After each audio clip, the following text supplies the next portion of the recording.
Hey guys, welcome back to the cabin and welcome back to the channel. It's going to be a little bit of a different video. A few years ago, I had a crazy adventure, I'm going to call it. It started off just coming out here to the cabin. It was exactly the same time of year.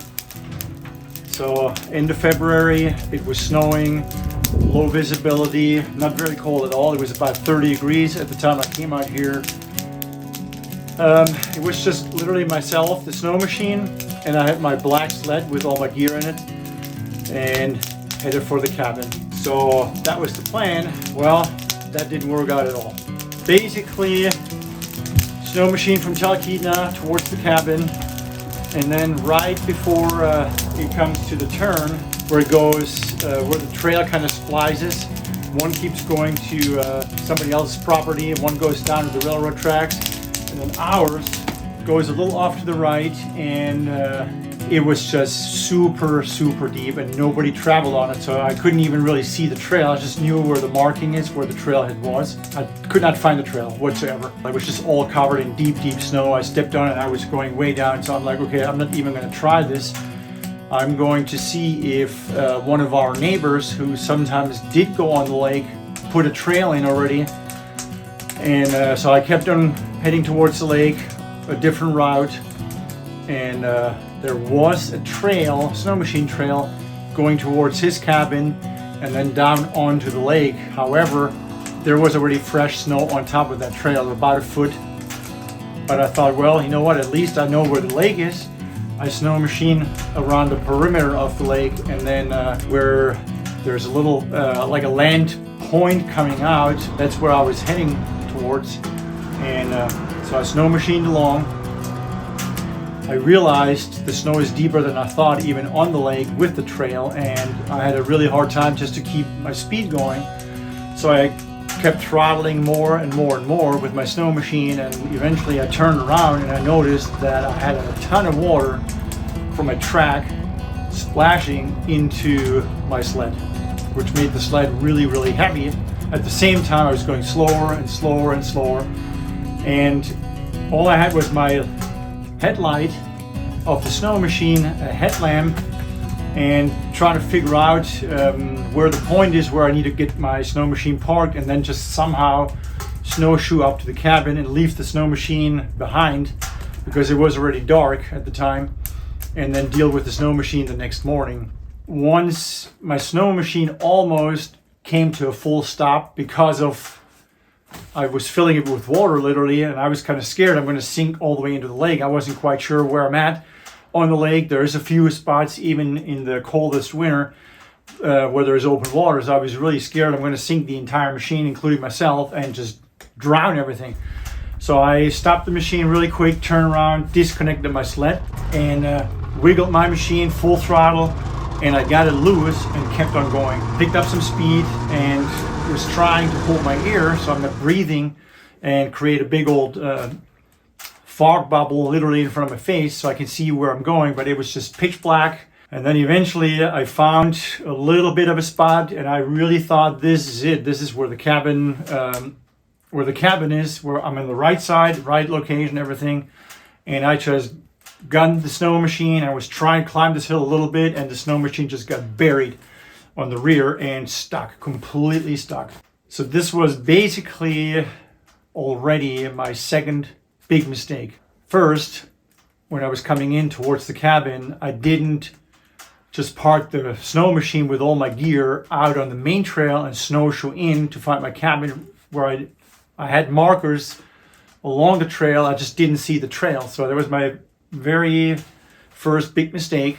Then I went down to the lake, and going on a lake in the wintertime with a lot of snow on it is not the best idea, because you just don't know where there is open water and what the conditions are like. You know, I just assumed, since there was a trail on the lake already, I can just use that, find my way somehow to the start of the property, and then just hike up to the cabin, which that didn't happen either. So then I disconnected my sled with everything in it, including my snowshoes. It was the biggest mistake on the entire thing. So a sled way out on the lake somewhere, I couldn't even see it anymore. It was just too dark and too foggy. At least I was on land, I wasn't in the water anymore, and I totally thought I'm on the right side of the lake, and I just have to somehow get myself from where the snow machine was stuck up towards the cabin, and eventually with my headlamp I should be able to see the reflection of the windows or the chimney. So I jumped off the snow machine, and I was up to my waist, or way deep in the snow up to my waist, and I'm like, that is going to be a real problem because I can't even walk. I was stuck. So the next thing I was trying to do is stay calm. That's the big thing. Snow, there was snow everywhere. I mean, the snow up to my waist. The trees were full of snow. It was snowing. So basically, I was struggling to get myself up this hill. It was a really weird feeling, almost disoriented. I knew all my main gear, what I had was in my backpack. I was not really prepared to go into any extreme adventure or anything. I literally just wanted to get from the Talkeetna trailhead to the cabin, which I've done hundreds of times. So the main reason I actually want to bring you along in this video and actually talk about it and show you what it felt like is I don't want this for anybody else to happen.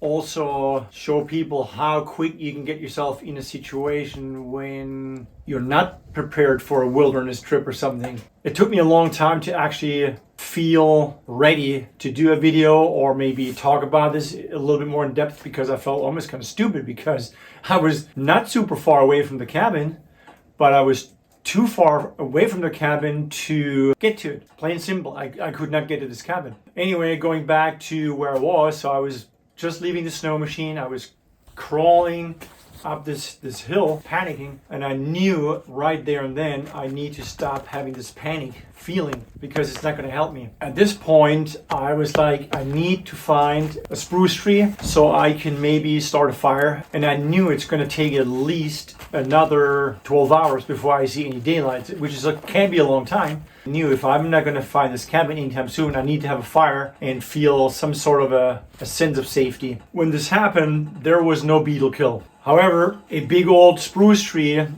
the center base, they usually have some little twigs hanging here and there. They're good fire starters. So that's what I was aiming for, and I was able to get my little handsaw out of the backpack and start fire going, but I had to feed it pretty quick because these little twigs and stuff, they burn so fast, they don't last long at all. So once my fire was going, at the time I had two phones with me. One was a work phone, one was my private phone, and the batteries were pretty much charged. I did find another headlamp in my backpack, so I had two headlamps, and I did have a bunch of batteries. After a while, and my fire was going fairly good, I thinking I should probably go up this hill and see if I can find the cabin. That's what I did. So I left my backpack behind, so I'm not super heavy.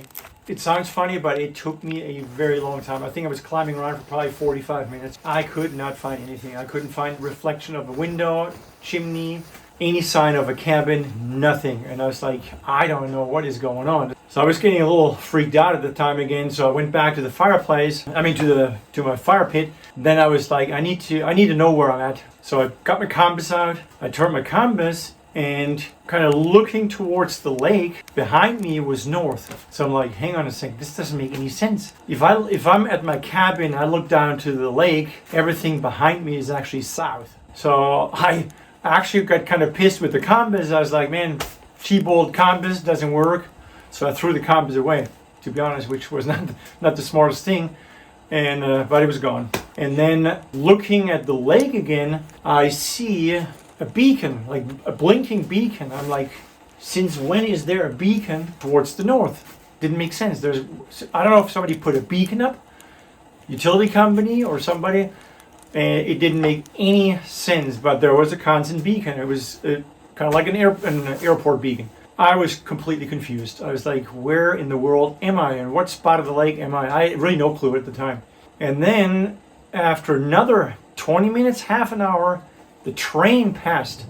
And the train, again looking at the lake, was to my right side. And I was like, okay, this is proof. The train is definitely not, they didn't put new railroad tracks down in a few weeks or anything. The train is still where it was. I knew the train is on my right side because I can clearly hear the sound of the train and the tracks and the engine and everything. So I knew the train's to my right. Looking at the lake, I am on the opposite side of the lake. So my cabin isn't anywhere close behind me or next to me. It is completely across the lake, up the hill, and that's where the cabin is. At this point, it was good to know where I was. It was bad though because I was on the wrong side of the lake. So I knew where I was. I knew where the cabin is. However, I had no clue how I can get to it. It doesn't seem very far in the daylight, or if you have a snow machine, you can run it across, or you get snowshoes or any of that. But if you can't walk and you're just sinking in, no matter what you do, it's like you don't have enough energy. It's just impossible. And so I was like, okay, the only thing I can do now is I need to get my snowshoes. I knew my snowshoes are in my sled in the middle of the lake somewhere. I was trying to find some alder sticks, 2.5 inches thick, somewhere in there, and about 5-6 feet long, as straight as possible. And I grabbed 2, so somehow I need to get back to the lake, crawling, but using sticks so my weight gets spread out. So I'm not going to fall in, or if anything goes down, if I break through, I can keep myself above the water or the ice. So I was like, that's probably my only option. Go back out there, follow the snow machine track, and see if I can find my snowshoes or get my snowshoes and put them on, and then somehow I can see where my cabin is. So that was my next plan. I crawled back down to the lake. I followed my snow machine tracks just for a little while, and I was quite a ways out there, and everything ahead of me was just pitch black and no visibility. Everything was just steaming up from myself, from my breathing. And I think it stopped snowing at the time, but it was just all foggy. I couldn't see anything. All of a sudden, I don't know if you ever had that experience, but when you're in a lot of fresh snow, deep snow, and you're kind of crawling along, and then sometimes a whole entire area of that snow just kind of goes, makes this weird sound, just like deep, and it sounds like the whole area of snow is just going to sink in, like you're going down in there. And I was already laying on the ground in the snow, so I couldn't even keep my head above the snow anymore. And all of a sudden I could feel this whole section of snow just going like, and I just freaked out. I thought I'm going in the lake now, and I was like, if I go into this lake and it's just open water, there's no way out. I got clothes on, they're gonna just soak up with water, and I'm gonna sink into the lake like a rock. I was like, no way, I'm not gonna try anymore. I'm gonna turn around and get back to my fire. And I knew that's gonna be, it's not the best outcome right now because I can't get anywhere without my snowshoes. However, I felt safer by the fire. So back to the fire as quick as I could. My fire was already going down again, so I needed more firewood. And I was getting to the point I was getting pretty exhausted. I was sweating. Everything inside was wet. Outside, my coat and my snow pants. I was sitting around by the fire, and I was like, I need a different plan now. My next plan was I need to see if I have reception and see if I can get a hold of my brother and also a very good friend of mine in Wasilla. So luckily I had reception. I was able to get a hold of both. Talked to them real quick, briefly, and I wanted to make it short because I didn't want to lose the battery. And they both said I should call the troopers and just let them know what's going on, what my options are. Maybe there's a rescue team on snow machines in Talkeetna or somewhere else, and they can just get a few people together and see if they can find me, because they can locate you from your iPhone call or cell phone call where you are. So they knew exactly where I was. I know the name of the lake, so they knew where I'm at. I did call the troopers and told them the entire situation. It's okay, just make sure you don't get cold, don't fall asleep, cannot not have a fire, because all of a sudden you get tired, then you get cold, and hypothermia kicks in, and that's it. It goes really, really fast with hypothermia. Anyway, so they said, okay, they're going to make phone calls to see if they can get a rescue team together on snow machines, and they will call me right back. So that took a while, probably another half hour or so. They called me back and said they cannot get anybody. Everybody was out somewhere and didn't answer the phone. So snow machine rescue was out of the picture.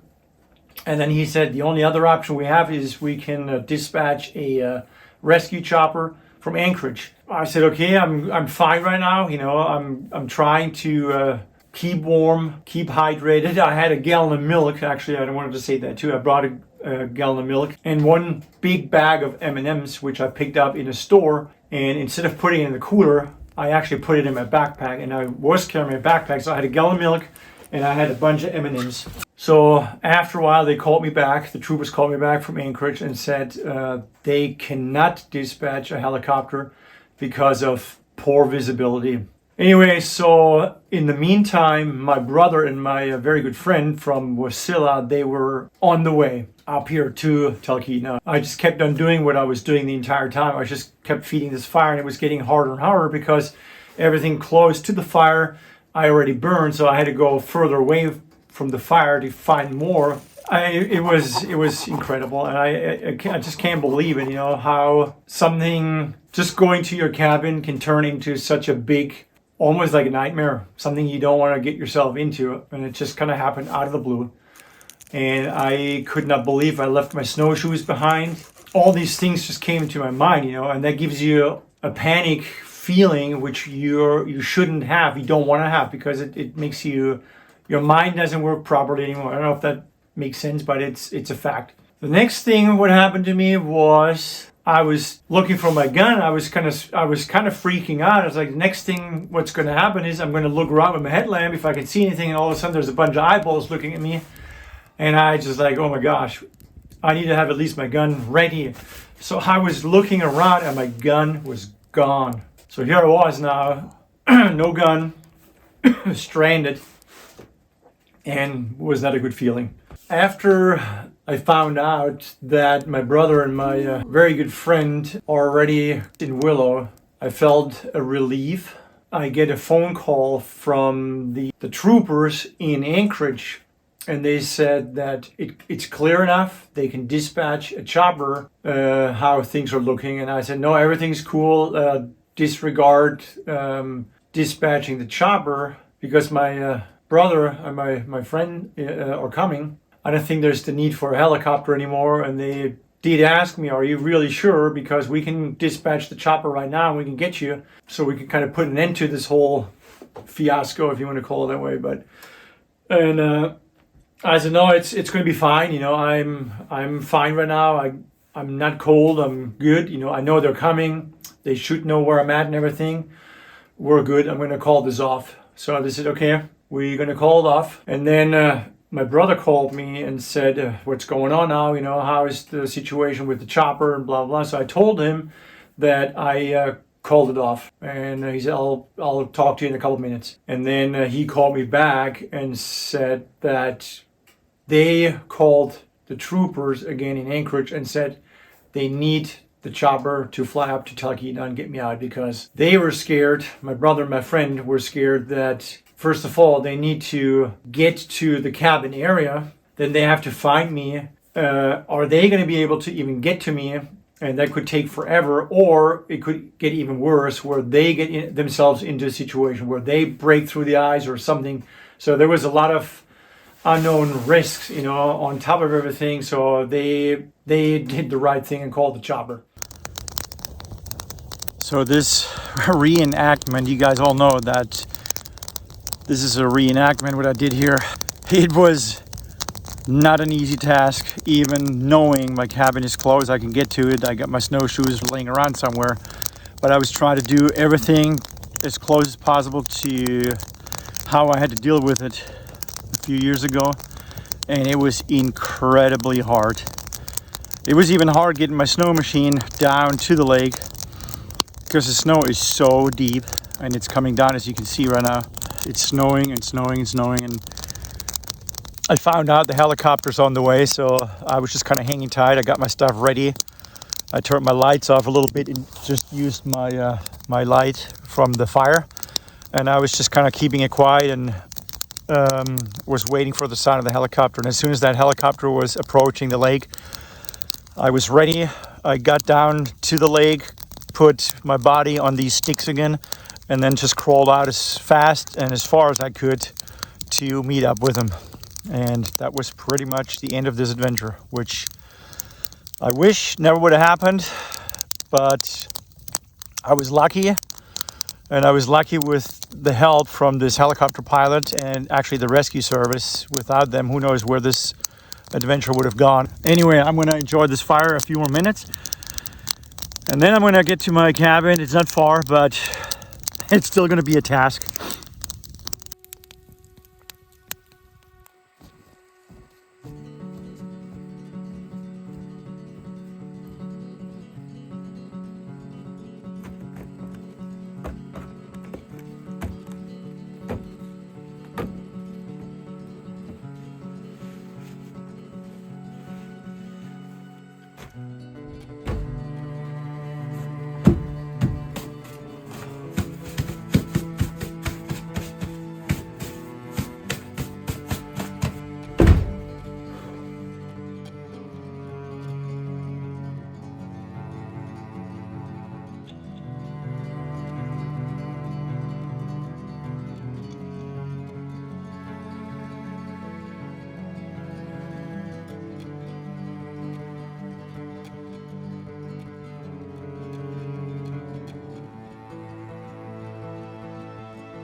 I'm all done here. I had my adventure this weekend, and it turned out to be a very beautiful weekend. We had lots of snow on top of the old snow, and the sky opened up with blue skies and everything. So it's a beautiful day today, Sunday. Unfortunately, I have to leave, but I want to thank you very much for tuning back in. Hope you enjoyed my little adventure, and I will see you guys on the next one. Bye guys, be safe.